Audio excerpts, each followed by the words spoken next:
In August of 2024, the New York Times published a series of stories alleging abuse within Shen Yun Performing Arts. With its mission to revive traditional Chinese culture, all but lost in communist China, Shen Yun has become a global sensation. Now, both former and current Shen Yun artists are saying they've been misrepresented by the Times. So what's the real story? For the first time tonight, you're going to hear from the people that have been most affected. Here are their stories. So you have a sense of what elite training looks like in the, Okay, thank you. Thank you. Thank you. There's this New York Times article that's come out that has painted an extremely different picture. How do you react to that? From my experience, it's quite the opposite. I think it's unjust. You have this wonderful group of people with personalities and their interests, their hobbies. Since I've been here, I got hope for myself.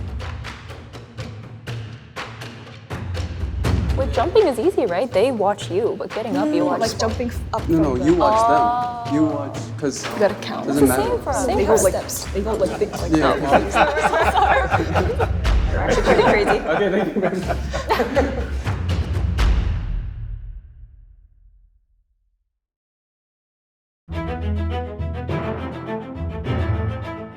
I've interviewed thought leaders from all walks of life, including artists and performers. Sometimes when they are misrepresented in other media, I like to look at the facts, hear their stories, and give my audience the full picture. The Epoch Times has been a media sponsor of Shen Yun for years. I was shocked to see how Shen Yun artists were portrayed in these recent New York Times pieces. Now, the artists themselves are telling their side of the story. I did read the articles, and my initial reaction is the same as a lot of the other dancers too at Shen Yun. We're really surprised and sad by what we saw on the article. I performed with Shen Yun for 7 years. From my experience in Shen Yun, I really do feel like it was very, very valuable for me. She asked me, are you okay? Are you happy there? And I was like, I've never been happier in my life by being there. My name is Shindy Kai. I'm a dancer with Shen Yun Performing Arts. Even though we went through the same experiences, I'm getting a completely different picture of what it's really like. The conductor of the orchestra, and it's a very unique sound. While I've interviewed Shen Yun spokespeople and artists before, I wanted to dig deeper and find out what the public is really missing. Thank you all for joining me here today. This time, I spoke with performers who don't usually go on camera for unscripted discussions about their lives. There's this New York Times article that's come out. What emerged was a picture quite different from that painted in the New York Times. So what was your reaction to the article? Just jump in. I feel saddened by it. I feel disappointed in the media. I feel like this article really, it dehumanized us in a way that it put us all, you have this wonderful group of people with personalities and their interests, their hobbies and their activities, what they like to do, right? And then you're just classifying them all as this oppressive atmosphere. And I feel like that's first of all, it's very unfair. And second of all, I think it's unjust. My very first reaction was, I was very confused. How could this be happening? An environment that has given us so much and helped us grow so much, why is it getting tarnished like this? And we really wanted to speak up, and we wanted to, share our stories. This isn't what's happening. And I remember that night, everybody, we sat down and started writing the experiences that they've been through over the years. Well, into midnight, people were still typing because they had so much to say. We really, really want to speak up for what's right. And I think everyone kind of feels that way. Honestly, when I read this article, I felt like I was reading some kind of horror novel, a work of fiction, basically. I'm not invalidating anyone's experiences, but I do feel like they do miss a really big part of things. And it's the good part, the positive parts about the experiences you gained here. Because the Shen Yun that they describe is not the Shen Yun that I go to every day.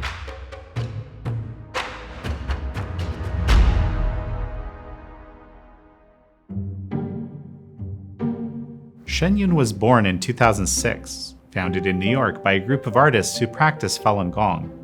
They wanted to showcase traditional Chinese culture, a culture that the communist takeover of China attempted to erase. Today, Shen Yun's 8 touring groups Dancers, singers, and full orchestras perform in front of nearly 1 million people worldwide each year. At a scenic, remote campus in upstate New York, Shen Yun also nurtures artistic talent through Fei Tian Academy of the Arts and Fei Tian College, 2 religiously affiliated private boarding schools. One of the key claims in the New York Times articles is that Shen Yun neglected medical treatment and fostered a climate where dancers were afraid to seek care for their injuries. But dancers we talked to, along with many others who posted their experiences online, challenge this assertion. You want to take care of a world-class performer if he has to actually give that level of artistry on stage. It doesn't make sense to just like go fix yourself, that just doesn't work. It's like throwing Simone Biles out, it's like just go take care of yourself while she's limping around. She can't complete what she's meant to do. Yeah. For decades, the Chinese Communist Party has run an aggressive propaganda campaign against Shen Yun and Falun Gong.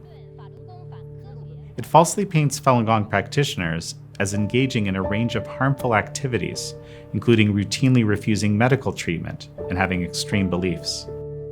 Now, these same misleading claims are echoed in the recent New York Times articles. Shen Yun artists talked me through some of these allegations. There's this claim that, we're dancing through injuries, but like, if you think about it logically, if our attrition rate really were that high and we're like losing dancers every season, we have to maintain a world-class standard for the audience. You can't just do that if people are just limping around stage, So obviously it's in our best interest to take care of our performers, to take care of ourselves. I'm just trying to speak on, on psychology here. Because if you don't tell anybody your injury, nobody's going to know. Every single time I let other people know that I'm injured, I'm hurt, I always got switched out of certain spots, or our instructors or our manager would go out of their way to make sure that I was actually okay. Hey, are you actually okay? Are you serious? Do you actually want to restore your position? Are you okay with this? But if I don't tell anybody, nobody's going to take care of you, right? Nobody's going to be able to. Maybe they'll see you limping, but they don't know the difference between limping because your foot's sore, or maybe you're recovering from a minor sprain, or if you actually tore something. Right? Every time I've been injured, people raise their hand and say, "Yeah, I'm going to cover that routine there. Don't worry about it. I'm going to go out from stage left. I'll come out and then come out and go back to stage right." I think there's this misconception where when artists get injured or when we hurt ourselves, we don't go get cured, or we just kind of we can stay strong. But that's very not true, because I have a lot of classmates who, because of injuries, they were taken to medical care right away. Like last year on practicum, during self-practice, I was doing a jump, and I think when I landed, my timing was a bit funky, and I fell and I kind of sprained my ankle. And then I remember my teacher came over to me and she asked me, are you okay? Do you think you can do it? We can, help, change the formations and take your place. I kind of have a similar experience because I remember one of the years too, it was right before the show too. I was doing a flip and I landed, and then I did something funny to my knee. It hurt a lot. And then at that time, instantly, the teachers come over, they would ask we can change people, we can change our formations, we can change the dances, you don't have to go on. For me, I actually asked the teachers, is it okay if I go on stage? I think, of course, it's all within my own limits. I know what I can do, what I can't do. If I'm really about to collapse, of course, I won't be I need to push through just to prove that I can. Sometimes they might have a rupture, they might have a tear, it happens in any athletic, artistic field. So yeah, they get treated right away.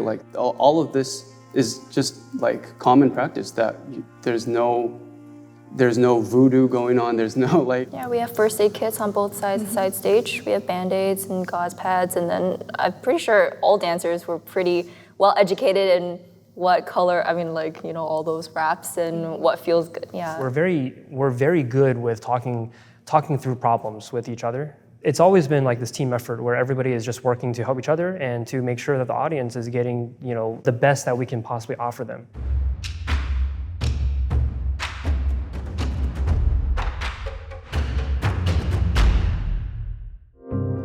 Fear, emotional abuse, threatened. These are words you'll find repeatedly in the New York Times articles.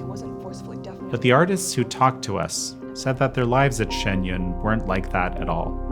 From my experience, it's quite the opposite.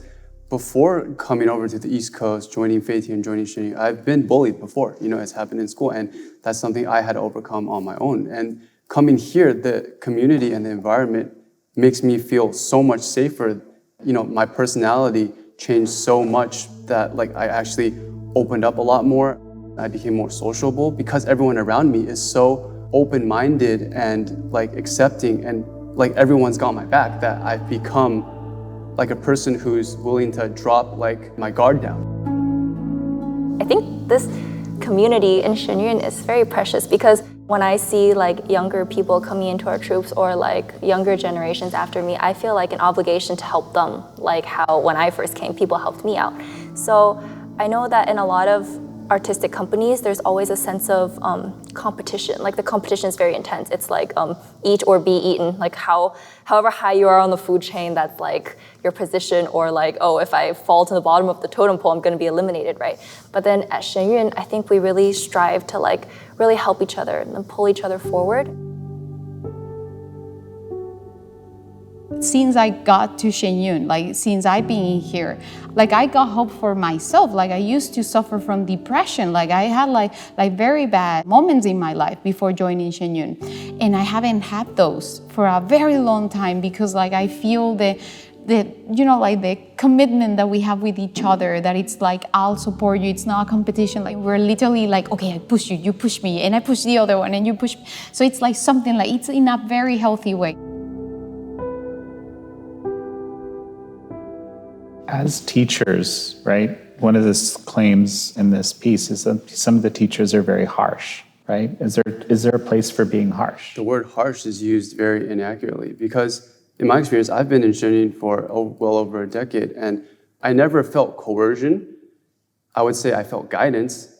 I'm being guided past my limit, never forced past my limit. My instructor will give me critical feedback. Is it sometimes is it hard to take? Critiques are hard to take, yeah, but it's never in your face and you suck as a person. No, it's you can do this to improve better. For example, let's say the teacher thing. If throughout the week, the teacher is very, very kind and patient, and explaining things to the student in a very nice way, and maybe one day, maybe they were just having a kind of bad day, and then their words are a little bit harder, that student takes it, but and then you just take that one day, and it feels oh, this teacher has been attacking me my whole life. Exactly. But actually, a lot of times it's not true. Back to the teacher being harsh on students. My teacher, a lot of times they would, because in a dance classroom, when the music is playing, when the piano teacher is playing music, you have to be or for example, everyone is lifting their right arm and you're lifting your left arm. You'd be okay, you're lifting the wrong arm. You have to speak up, right? But you can't be hey, you're lifting the wrong arm. No one's gonna be able to hear you. But that's just how this the classroom works. But a lot of times the teacher would come down and explain to us why I was being maybe a bit harder with my words in that moment. Maybe first of all, to let you hear me, but also because you were different than other people, and I want you to be better. So there's a lot of communication going along with teacher and student. It's definitely not one-sided, oh, I'm just getting attacked. It's definitely not like that. And I'm pretty sure that if you ask any Olympic athlete or any successful person, at the end of the day, are they going to look back at their path and think, wow, I wish my teacher was more lax on me so I could have been less successful. No, they're going to look back at all those times and they're going to thank their teachers for pushing them there. You need someone to tell you, no, you can do more. I see more potential in you than you see in yourself. That is what makes a responsible teacher. You think, okay, well, maybe we're just dancing as our career, but then you're looking back, all the lessons you learned along the way. Maybe my teacher told me, oh, you can do more than you believe. Then, well, I will take this knowledge, I will apply it to other parts of my life. If you look at the facts, in the years since it's been established, Shen Yun has grown from 1 company to 8 companies. We're touring all over the world. We're performing in top theaters everywhere. And then if we really are this institution painted by the New York Times, how could you do that? Sure, if you accuse us of forcing people to stay in this fear-inducing environment, for Shen Yun, yeah, that it's growing and developing. And it's not just staying on the same track. We're becoming better and better. We're pushing ourselves to world top performance. It's if it really was like that, could you force every single person in a company to stay and improve and make the company better? For me personally, I wouldn't stay in a company that made me feel threatened and like insecure and had all these regulations. Why would I willingly choose to stay somewhere like that, and for over a decade too? The New York Times articles painted a picture of dancers who were put under pressure to lose weight and shamed if they failed to do so. Like, is there anything you feel was, taken out of context? Is there anything that's true in there? I feel everything was taken out of context, to be honest, yeah. I would imagine there's a lot of cherry picking involved because like me and some of the male dancers, we were going through an article and some of the stuff is like the biggest joke to us, like malnourished, like that was the biggest joke to me. Like if you've seen me eat, malnourished would be the last thing, on your mind, like, you should see us at a buffet. Yeah, we are the bane of food's existence. We don't shy away from food. We just work it off afterwards. Obviously, you gotta burn your calories, get your reps in. But sorry, I'll just end it here. But there's much to say on that topic. I'm gonna show you what Shen Yun dancers eat on tour. Check out the spread. All right, so we got some pasta here. It's like spaghetti. There's pork chops.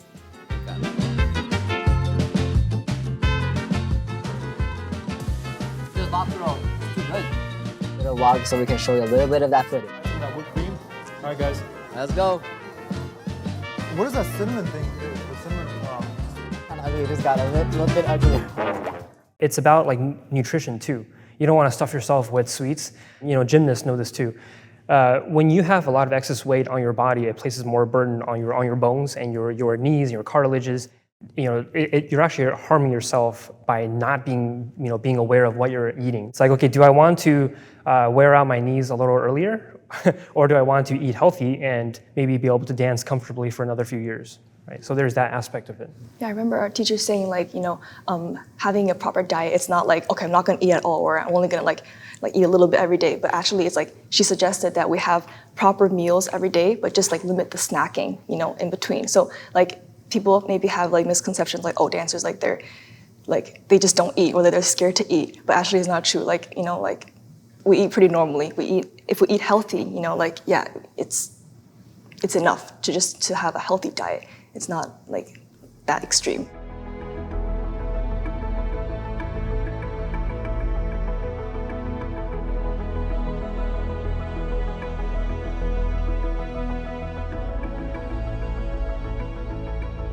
So let me address a couple of things that were specifically mentioned in the article, right? This is, Shen Yun has treated many of its performers as an expendable commodity. That's a direct quote. And then most described feeling used by a religious movement that was focused on spreading its views. How would you react to that characterization in the early paragraphs of an article?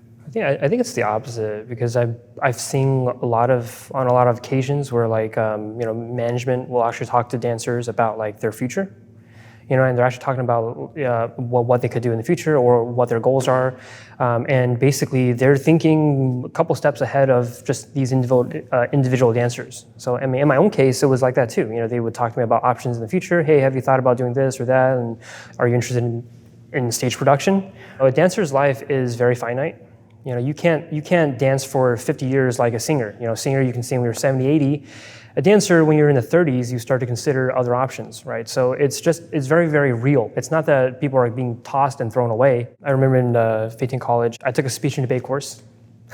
I took digital design, Photoshop, Illustrator, Premiere, and even InDesign, sort of like everything that I would never use as a dancer. It was sort of the breadth of what you had access to in terms of expanding your reach. There's this kind of stereotype around elite athletic schools that you don't really need to focus on the academics that much. So you're telling me a bit of a different story here. I think in Feitin, the teachers do want the students to strive in their academics as well, because it's connected to part of our dance. For example, I do a class in history, Chinese history, Western history, math, English, all around it. And so once, let's say in the future, you don't dance anymore, you are able to, pursue other careers. The artists told me that every Feitin student receives a full-ride scholarship that covers tuition, textbooks, accommodation, and meals. Additionally, students are allowed to apply to go on tours with Shen Yun as part of their practicums to earn school credits. The company covers all expenses. Also, I feel like in the whole course of studying dance, you don't just learn how to dance, but there are so many lessons and things such as perseverance or humility that you can use these soft skills you develop here in any area of life. So say in the future, I do want to pursue some other career. I will use everything I learned in this whole process to choose something else. And I'm pretty sure in whatever area that I choose to develop in, these skills will still see me to success. Per the New York Times article, there's severe restrictions on internet use. And the implication is kind of that you're not allowed to communicate with the outside world. You're somehow kept isolated from the outside world. I think the article is blurring the lines a bit here, because actually there's Fei Tian, the institution, and then there's Shen Yun.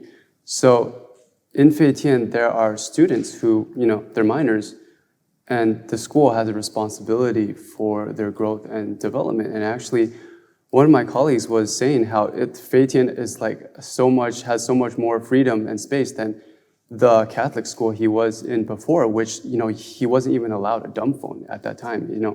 There's a school district in Los Angeles, one of the major school districts, they're doing a phone ban. It's becoming a thing where people are maybe so much information and all this bandwidth is not really good for our kids. That's the school side. And obviously I'm a professional member of Shen Yun, so yeah, I have the freedom I have a phone, I have a computer, it's whatever I wish to do. But yeah, if you're in school, the school wants you to focus on your studies, wants you to develop in a healthy environment and not just, have all this distraction. Yeah, that's a misconception because as members of Shen Yun, we are allowed smartphones and computers and people can have their own families, their own lives.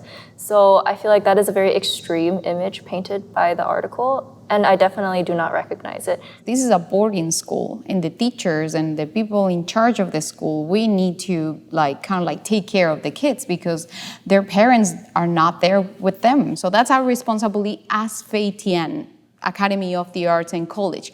Shen Yun, of course, I have a cell phone, I have internet, I can go into internet right now. We can totally do that. We don't know anything about the world. We do know, of course. I could read the New York Times if I wanted to. Exactly. So it's we have access to it, but we need to protect the students, especially the minors that we have. And just, it's an interesting time. A lot of schools right now are, as you suggested, instituting phone bans. There's been this realization, especially with Jonathan Haidt's new book, that has come out now about how destructive, these smartphones and social media usage in school is. So it's almost like Shen Yun was a bit ahead of the curve here. At least that's what strikes me. I mean, you can ask the people people who created Facebook and Google. They don't let their kids to use internet. Steve Jobs with the iPad, he doesn't let his kids have iPads. We're trying to follow their example, actually. So to put this into perspective, I heard this funny quote once. It's no one at the end of their life is gonna lay in their deathbed and look back and say, wow, I wish I spent more time on my smartphone, right? You're gonna wish that you spent your life doing the things that matter with the people that matter. Real people, right? One of the themes in this article is that when people decide they want to quit or that this isn't for them, that they feel a lot of pressure or coercion to prevent that from happening. This idea that they're not allowed to leave somehow. Any thoughts on this? I left. Yeah.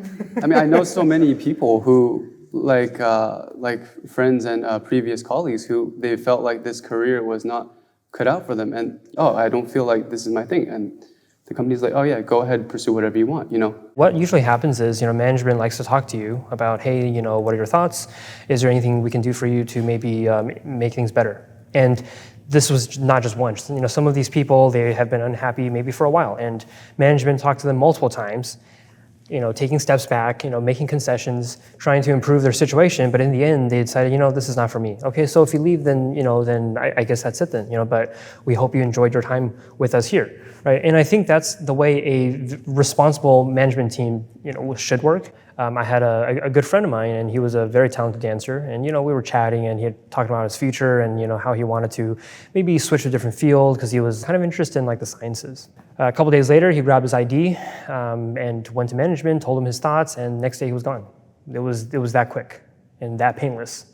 The artists who work with Shen Yun, do practice Falun Gong, and even the Falun Gong principles talk about how there's that freedom in coming in and out, right? There's no registration.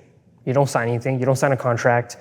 You literally pick up a book, you read the book, you say, hey, I like the teachings, and I'm going to start practicing. That's it. And maybe a little while later, my perspective has changed, and I want to go not study this anymore. That's your freedom too, right? There's never anything that's forced in any way, whether it's the teaching of Falun Gong or in the way that Shen Yun is operated. Falun Gong, a Buddhist-based spiritual practice, was introduced in 1992 and quickly gained popularity in China for its health benefits and teachings on truthfulness, compassion, and tolerance. However, when a 1999 survey revealed 70 to 100 million practitioners across China, the CCP launched a campaign against it. Since then, millions of practitioners have been sent to labor camps, many have been tortured, and some have even been killed for their organs. The CCP denies such atrocities even exist, but these have been established beyond a shadow of a doubt by multiple human rights organizations, independent researchers, and government bodies. Every year, Shen Yun uses part of its program to depict these persecutions on stage. So there is kind of a Falun Gong message in the show. I mean, that's kind of the sense I get, which is in this article, the idea is that it's some sort of surreptitious, nefarious message that's being shared. We do have scenes that depict Falun Gong persecution, right? And this is just telling it like it is. This is facts. Okay, we're not making anything up. We're telling stories that would otherwise never leave China. Mainstream media doesn't talk about it. The CCP certainly is not going to let you know about it. But this is something that's happened to my personal family. My uncle and aunt, they were homeless for 10 years in China. Why? Because of their practice. That was it. They didn't do anything wrong. They were ordinary farmers in China. That's all they did. Very simple people. They practiced. The local police found out and came to get them. They were able to run away before the police got them, and for 10 years they drifted around China. And that was it. Why is it not okay to talk about something like that? And why would it be strange to have a faith that sort of unites people or makes people stronger? Without that, I don't know. What would I be? Maybe I'm just dancing for myself, for my own glory. Or maybe for the success of a company, for sure. But there is an extra layer when you add something of a much deeper and much more profound element to all of that. I don't understand why there would be so many negative connotations regarding it, because us personally, we have experienced the miracles and the goodness and the harmony that Falun Gong has brought to our community. Just looking at our class, when students, they abide by truthfulness, compassion, forbearance, everyone can work together so well. If we get into a conflict, okay, maybe in that moment, it's oh, I think this person's wrong and that person's wrong. But no, in our community, people take a step back and think maybe I'm being too harsh, or maybe I wasn't being understanding enough. And naturally, conflicts resolve themselves very, very quickly. And I think this kind of environment is really hard to find.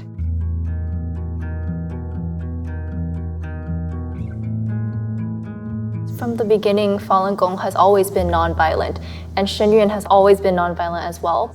I think we're definitely not trying to hide anything, because if you just look at it, maybe a person goes to Beijing, he opens a banner that says truthfulness, compassion, tolerance, and then he's arrested and taken to jail.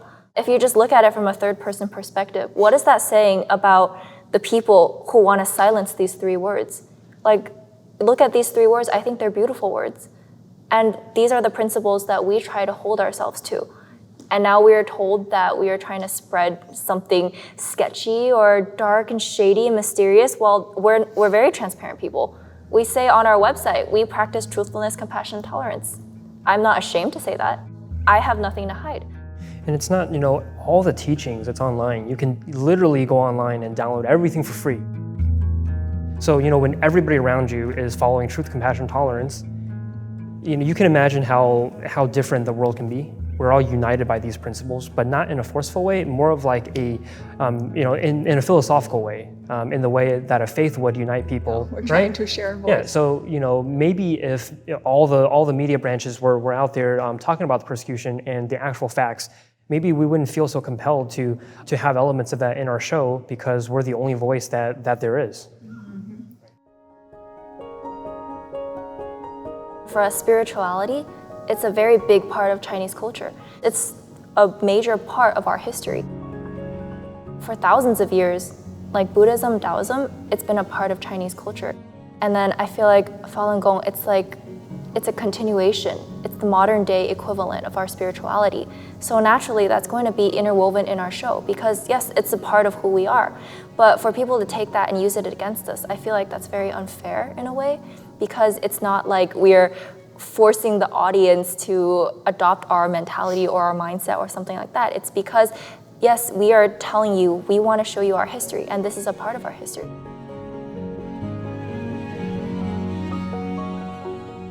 Mingyi Liu, a former dancer with Shen Yun, now teaching dance in a private arts school, shares that the Chinese regime has been actively working to prevent individuals like him from telling stories of persecution on stage.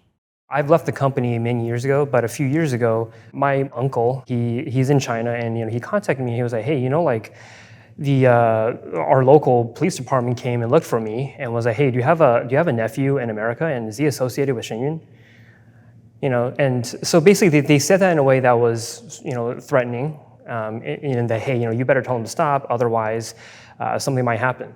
Right, so apparently even here in the States, I grew up here, I'm being followed. So I'm an American citizen, I'm being followed around. They're keeping a watch on Americans. And yet you have this American media that would basically present a story that takes their side. From day one, we've been met with some sort of adversity. Like just last year, our bus tires were slashed.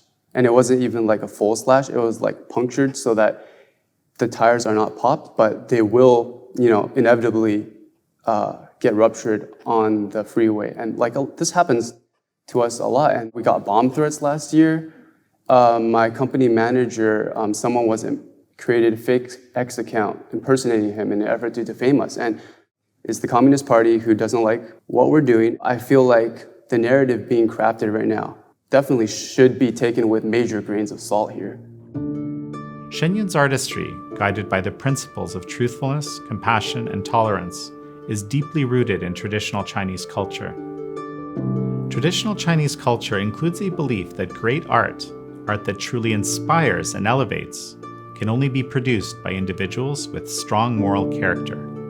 Chinese culture is intrinsically, and has always been for thousands of years, spiritual. It's spiritual in its Buddhist traditions, in its Taoist traditions, and the Confucian aspect as well. It's just part of what it is. If you were to separate the spiritual from the culture, there would be nothing left to really discuss. That's just the innate quality that is the soul of what Chinese culture has been until, the communist takeover. There's nothing in the show that forces or coerces or even insists that anybody should practice whatever faith or religion. You have Christians watching our show, you have Buddhists, you have people who are atheists, right? What we're doing is we're telling something that's actually happening today, right? There is this gross injustice, there is this human rights violation. Nobody's talking about it, okay, and here we are. Falun Gong is in line with the direction of the show because it is a spiritual practice. It's bringing back a lot of the spiritual elements that has been missing in society, right? We talk about Buddhas, we talk about Taoists and gods, and Falun Gong connects with that in a lot of the traditional ways. So as we finish up, what's next? What do you hope happens next? I just hope that media companies have a big responsibility, and I hope that they can be responsible to the American public. And that involves really looking into both sides of the story and really doing their proper due diligence, because a simple article can actually do quite a lot of damage to people who are otherwise quite innocent. And I do encourage people to really think independently and to kind of look at the context of how things are presented. I wish for the world to, hear another side of the story, hear our personal experiences. And I wish that they can, have the choice to see it for themselves, like come see the show and decide for themselves really what they think is right. Well, it's such a pleasure to have had you all on. Thank you. Thank Thank you you for having us. The Epoch Times has spoken with dozens more Shen Yun artists, past and present, whose experiences echo the stories you heard today. We've also published several investigative reports that delve into the New York Times articles on Shen Yun and show how often the paper's narratives mirror those of the Chinese regime. We will continue following this story. Stay tuned for more updates. And thank you for watching this special episode of American Thought Leaders. I'm Yanya Kellick.